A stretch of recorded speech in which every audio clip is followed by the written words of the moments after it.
இன்றெடுத்த இப்பணியும் இனியெடுக்கும் எப்பணியும் நன்மணியே சண்முகனார் தன்னுடனே நீ எழுந்து என் பணியை உன் பணியாய் எடுத்தாண்டு எமை காத்து பொன் வயிற்று கணபதியே போற்றி என போற்றுகின்றேன்.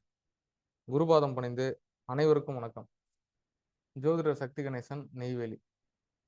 நம்ம இது வரைக்கும் பார்த்தீங்கன்னா கடக ராசி வரைக்கும், கடக லக்னம் வரைக்கும் இந்த செவ்வாய் தோஷத்திற்கான அமைப்பை பார்த்துருக்கோம். இப்போ வந்து பார்த்தீங்கன்னா சிம்ம லக்னம், கன்னி லக்னம். இந்த சிம்ம லக்னத்துக்கும் கன்னி லக்னத்துக்கும் செவ்வாய் பகவான் அப்படின்ற கிரகம் என்ன மாதிரியான அமைப்புகளில் தோஷத்தையோ அல்லது நல்ல விஷயங்களோ செய்யும்?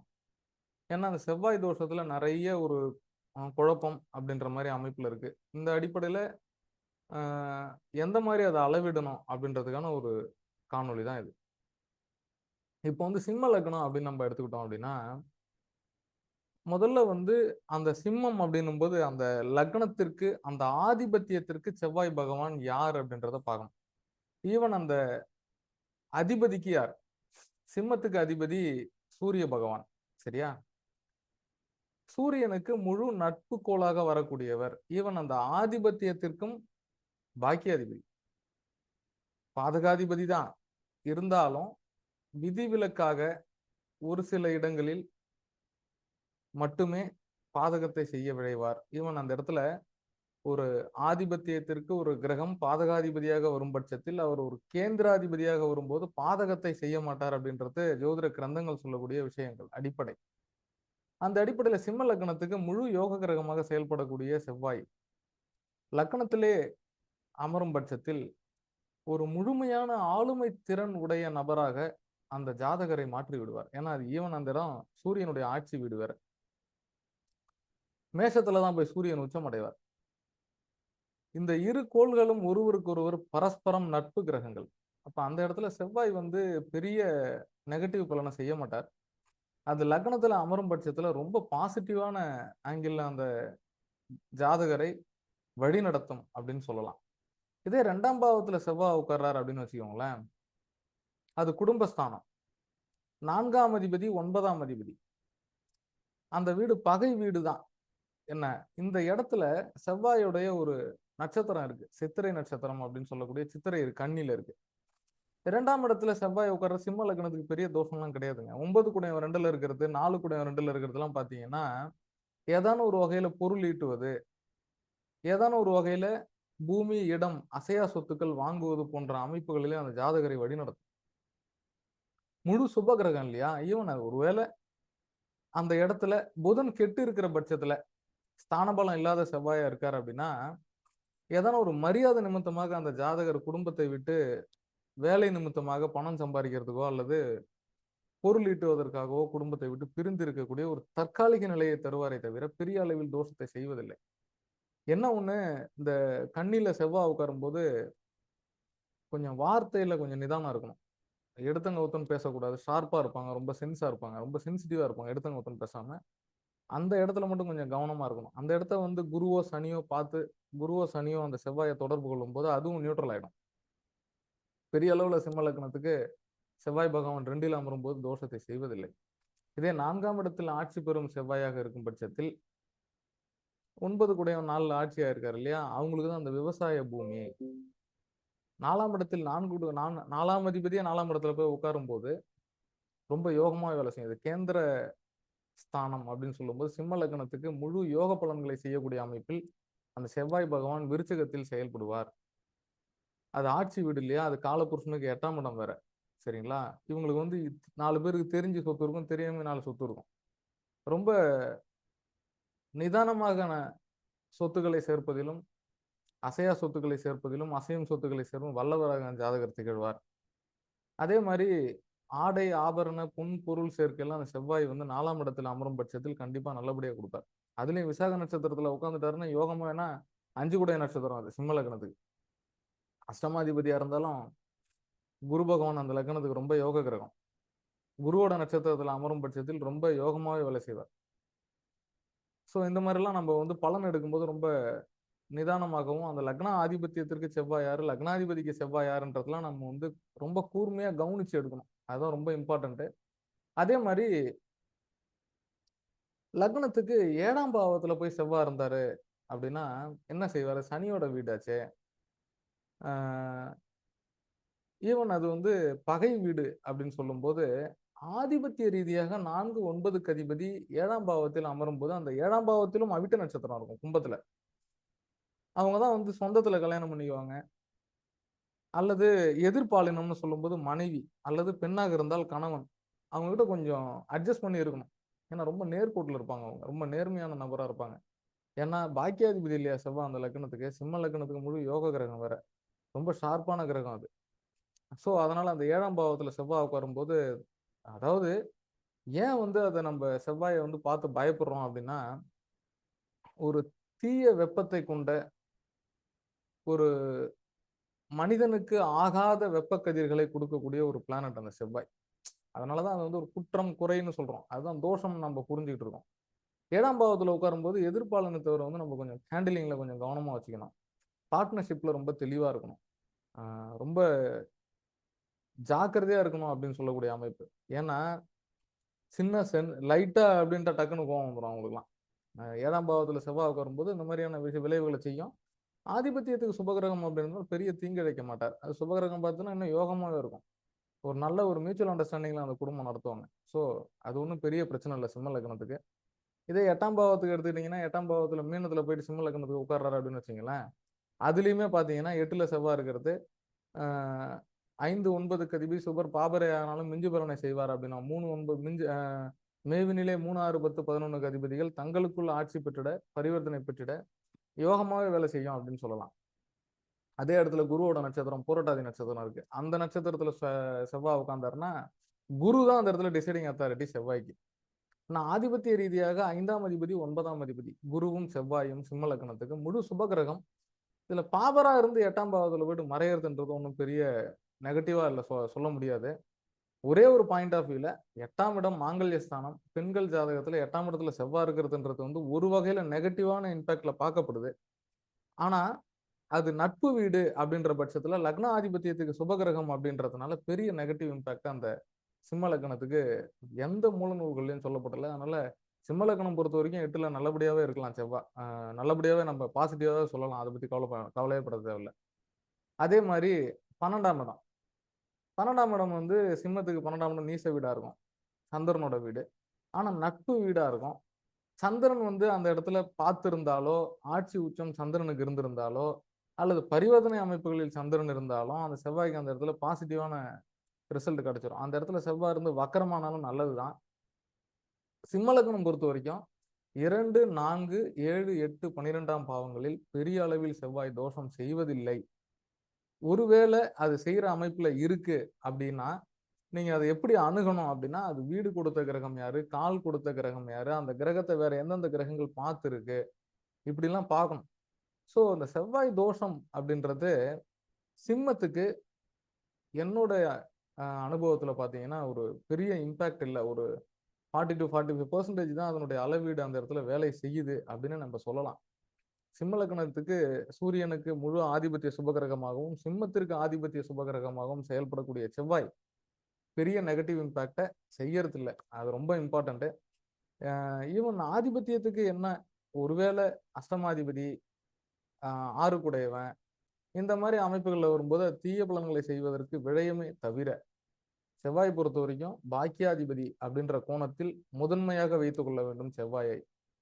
அடுத்தது ஒரு கேந்திராதிபதி 4 கூடிய கிரகம். அவங்களுக்கு பொருள் சேர்க்கை, தெய்வ அனுகூலங்கள் சம்பந்தப்பட்ட விஷயங்களில் அசையும் அசையா சொத்துக்களை தருவதில் வல்லவராகவும், தந்தை வழி அனுகூலம் பெற்ற ஒரு ஜாதகராகவும் சிம்ம லக்னத்தில் உடையவர்கள் திகழ்வார்கள். அதில் மாற்று கருத்தே கிடையாது. முழு ஆளுமை திறன் உடையவர்களாக இருப்பார்கள். ஏன்னா முழு ஆண் ராசி, ஈவன் சூரியனுடைய ஆட்சி வீடு, செவ்வாய் முழு சுபகிரகம் சூரியனுக்கு, நட்பு கிரகம் கூட. இதுல வந்து பகை, நீசம் இந்த அமைப்புகள்ல 8ஆம் இடத்தோடையோ 12ஆம் இடத்தோடையோ சம்மந்தப்படும் போது மட்டும் கொஞ்சம் அதை நம்ம அளவீடு பண்ணி பார்க்கணும். அப்பதான் நம்மளுக்கு அந்த செவ்வாயை டிசைட் பண்ண முடியும். மற்றபடி இந்த செவ்வாய் பெரிய தீங்கிழைக்க மாட்டார் என்பது நிதர்சனம். சிம்மத்திற்கு இவ்வளவுதான் சார் பலன். இதே வந்து கன்னி அப்படின்னு எடுத்துக்கோங்களேன். கன்னி ராசி அப்படின்றது புதனுடைய ஆட்சி வீடு. புதனுக்கு முதல் நிலை பகை கிரகம் செவ்வாய். ஒரு ஜாதகத்துல புதனும் செவ்வாயும் சேர்ந்து இருந்ததுன்னா ரொம்ப வார்த்தை கூர்மையா இருக்கும். புதன் வந்து வாக்காதிபதின்னு சொல்லக்கூடிய கிரகம். அப்பே ஒருவருடைய தன்மையான பேச்சுன்றதே புதன் தான். அந்த இடத்துல செவ்வாய் கூட சேரும்போது வார்த்தையாலே வெட்டுவாங்க ஒருத்தங்கள. ரொம்ப ஹர்ட் பண்ற மாரி பேசுவாங்கன்னு சொல்லலாம். இதே புதனுடைய வீடாகிய ராசியிலேயே செவ்வாய் அமர்கிறார் என்றால், அந்த ராசிக்கு அஷ்டமாதிபதியாக வரக்கூடிய கிரகம். ஆதிபத்திய ரீதியாக புதனுக்கு பகை கிரகமாகவும், கன்னிக்கு 3 மற்றும் 8ஆம் அதிபதியாகவும், ஆதிபத்திய ரீதியாக அஷ்டமாதிபதி என்பதே முதல் நிலை. அந்த இடத்துல உட்காரும்போது ஜாதகரை ஊர் விட்டு ஊர் போக வைக்கிறது, அவமானப்படுத்துறது, அவங்களுடைய நயமற்ற வார்த்தைகளாலேயே அந்த நபர் வந்து ரொம்ப துன்பப்படுவார் அப்படின்னு சொல்லலாம். கன்னியில செவ்வாய் இருக்கிறதுன்றது வந்து ரொம்ப ரொம்ப நெகட்டிவ். கன்னி லக்னத்துக்கு மட்டும் செவ்வாய் கெட்டு போயிடணும். லாபஸ்தானத்துல போய் நீசமே ஆனாலும் பரவாயில்ல, அதை பத்தி கவலைப்பட தேவையில்ல. லாபஸ்தானத்துல போய் நீசமா 11ல இருக்கிற கிரகங்கள் பெரிய அளவுல கெடுக்காதாங்க, நீசமாயிடணும். ஒருவேளை இந்த ஜாதகத்துல செவ்வாய் பலம் பொருந்து இருந்து செவ்வாய் பகவானோட தசை வந்துட்டுது அப்படின்னா, ஜாதகர் அந்த 7 வருஷம் பாடாப்படுத்தி எடுத்துரும். சகோதரர்களால் வரக்கூடிய தொந்தரவுகள், நிலபுலங்களால் வரக்கூடிய தொந்தரவுகள், காவல்துறையினால் ஏற்படக்கூடிய துன்பங்கள், கடனால் ஏற்படக்கூடிய துன்பங்கள், அவமானங்களால் ஏற்படக்கூடிய துன்பங்கள், சிறைப்படுதல் போன்ற அத்தனை அமைப்புகளும் செவ்வாய் கன்னி லக்னத்திற்கு பலம் பெறும் வகையில் கட்டாயம் செய்யும். இதுக்கு விதிவிலக்கு இருக்கான்னா இருக்கு.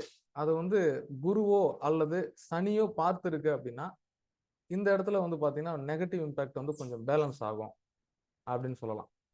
அதே இடத்துல இந்த செவ்வாய் வந்து குடும்பஸ்தானம்னு சொல்லக்கூடிய 2ஆம் இடத்தில் சுக்கிரனோட வீட்டுல உட்கார்ந்துருக்காருன்னா, இதே தான் கன்னி லக்னம் பொறுத்த வரைக்கும் அஷ்டமாதி தான். அதுல மாற்று கருத்தே கிடையாது.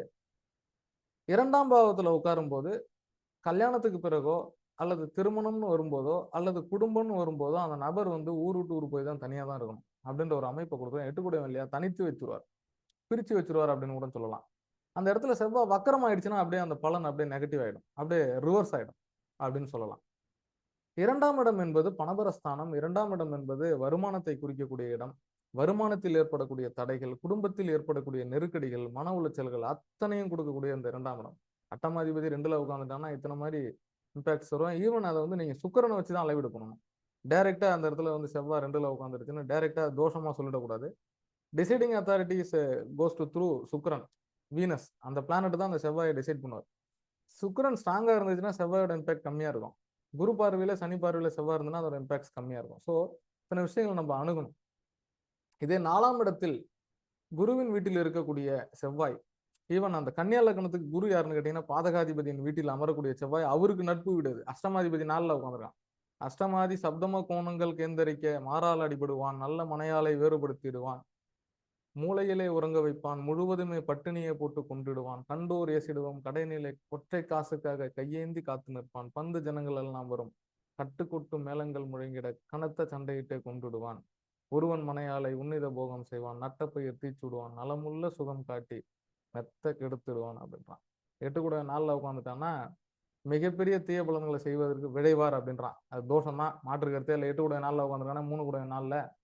அப்ப சகோதரர்களால் ஏற்படுகிற துன்பங்கள், 8ஆம் இடம்ன்றது அவமானத்தை சொல்லக்கூடியது. 8ஆம் இடம் நாட் ஒன்லி அவமானம், அதுக்கு நிறைய ஆதிபத்திய கருத்துக்கள் நிறைய இருக்கு. 8ஆம் இடத்துக்கு ஆயுள் ஸ்தானம்னு ஒண்ணு இருக்கு, விபரீத ராஜயோகத்தை செய்யக்கூடிய அமைப்புல இருக்கு. அது கேந்திரத்துல உட்காரும் பட்சத்துல பூர்வீகத்தை வித்துருவாங்க, வாங்கின சொத்தை வித்துருவாங்க, ஒரு குறிப்பிட்ட காலத்துக்குள்ளார நோய்வாய்ப்படுறது, இந்த மாதிரி செவ்வாய் திசைலாம் வந்தாதான் அதெல்லாம் உடனே பயந்துடக்கூடாது. செவ்வாய்க்கு இவ்வளவு விஷயம் இருக்கா நாள்ல இருந்தானா இருக்கு.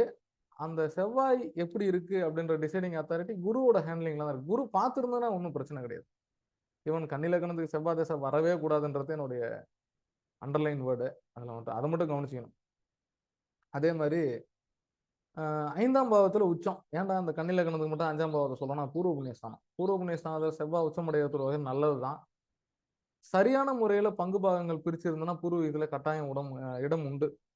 அதே மாதிரி 5ஆம் பாவத்தில் உச்சம் பெறக்கூடிய செவ்வாய் என்பதால் மகரம் என்பது சதுப்பு நிலம், பெண் குழந்தைகள் மட்டுமே ஜன்னிக்கக்கூடிய அமைப்பு இருக்கும். ஏன்னா ஒரு அபாஷன் அந்த குடும்பத்துல நடக்கும் அப்படின்னு சொல்லலாம். அதே மாதிரி 7ஆம் பாவத்துல செவ்வாய் இருந்ததுன்னா அது பாதகஸ்தானம். 8 கூட 7ல கவனமா திருமணம் பண்ணணும். இவங்களுக்கு தான் செவ்வாய் தோஷம் ரொம்ப தோஷம்னு சொல்லும்போது கொஞ்சம் மல்டியா ஒர்க் பண்ணும். அது ரொம்ப கவனமா இருக்கணும். கன்னிலக்கணத்தை பொறுத்த வரைக்கும் 7ல செவ்வாய் இருக்கும்போது. 8ல ஆட்சி பெற்று இருக்குன்னு வச்சுக்கோங்களேன், அது செவ்வாய் திசை வரும்போது பெரிய இம்பாக்ட் காட்டாது. அதே செவ்வாய் வக்கரமானாதான் அந்த இடத்துல டிஸ்டர்பன்ஸ். 8ஆம் அதிபதி 8ஆம் இடத்திலே வலுவா இருக்கிறது நல்லதுதான். சரியா? அது மறைஞ்ச மாதிரி கணக்கு. அதே வக்கரமானாதான் டிஸ்டர்ப் கொடுக்கும். அது கேது கால்ல இருந்ததுனாலோ, சுக்கிரன் கால்ல இருந்ததுனாலும், கிருத்திகை நட்சத்திரம் 12 கூடையன் கால்ல இருந்தாலும், எப்படி இருந்தாலும் அது வக்கரமானுச்சு அப்படின்னா, கண்டிப்பா வந்து அந்த இடத்துல டிஸ்டர்பன்ஸ் கொடுக்கும். 8 கூடையன் 8ஆம் இடத்துல போயிட்டு வக்கரம் அடையக்கூடாது. ஆட்சி ஆயிடுச்சுன்னா ஓரளவுக்கு பாசிட்டிவா இருக்கும். ஈவன் அப்பயுமே செவ்வாய் தசை வரும்போது சில விஷயங்களை நம்ம கவனமா ஹேண்டில் பண்ணணும் அப்படின்றது முக்கியமான பாயிண்ட்.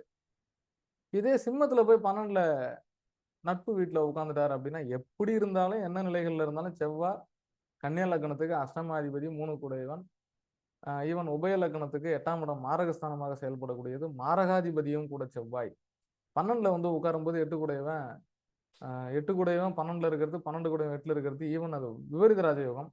சனி செவ்வாயோட சேர்றது அப்படின்றது அந்த செவ்வாயோட இம்பாக்டை குறைக்கும். மருத்துவ செலவுகளை குறைக்கலாம். ஒருவேளை செவ்வாயோ சனியோ சம்மந்தப்படலை, குரு செவ்வாயை பார்க்கல அப்படின்னா 12ல செவ்வாய் இருக்கிற பட்சத்துல சயன போகஸ்தானம். அதுக்கு தகுந்த மாதிரியான வரனோ வதுவையோ பார்த்து வைக்கணும். பெண்ணுக்கு பார்த்தா ஆணுக்கும் செவ்வாய் கொஞ்சம் ஸ்ட்ராங்கா இருக்கிற மாதிரி பார்க்கணும். பெண்ணுக்கு பார்த்தா ஆணுக்கு இருக்கணும், ஆணுக்கு பார்த்தா பெண்ணுக்கு இருக்கணும். எப்படினாலும் மல்டியா பார்க்கும்போது 2 பேருக்குமே ஓரளவுக்கு செவ்வாயினுடைய இம்பாக்ட் இருக்கிற மாதிரி ஜாதகத்தை சேர்த்தீங்கன்னா தான் அவங்க டிராவல் பண்ணுவாங்க ஈக்குவலா. இல்லைன்னா எங்கேயாவது ஒரு இடத்துல கடிவாளம் கண்ட சக்கரம் மாதிரி போயிட்டு எங்கன்னா தடுமாறி விட வேண்டியதுதான். கன்னி லக்னத்துக்கு செவ்வாய் அசுப கோள் தான், மாற்று கருத்தே இல்லை. சுபர் பார்வையில் குரு பார்வையிலோ அல்லது வீடு கொடுத்த கிரகம் எங்கன்னா ஒரு காம்ப்ரமைஸான அமைப்புல இருந்துட்டாங்க, சனி கினி பார்த்துருந்தோன்னா ஓரளவுக்கு சந்தோஷமா அப்படியே டிராவல் பண்ணலாம். ஸோ கன்னி லக்னம் பொறுத்தவரை செவ்வாயை சரியாக டிசைட் பண்ண வேண்டும். சிம்ம லக்னத்திற்கு பெரிய பாதிப்பில்லை என்பதுதான் இந்த காணொளியின் மூல கருத்து. மேலும் மற்றொரு பதிவில் சந்திப்போம். ஜோதிடர் சக்தி கணேசன், நெய்வேலி. நன்றி.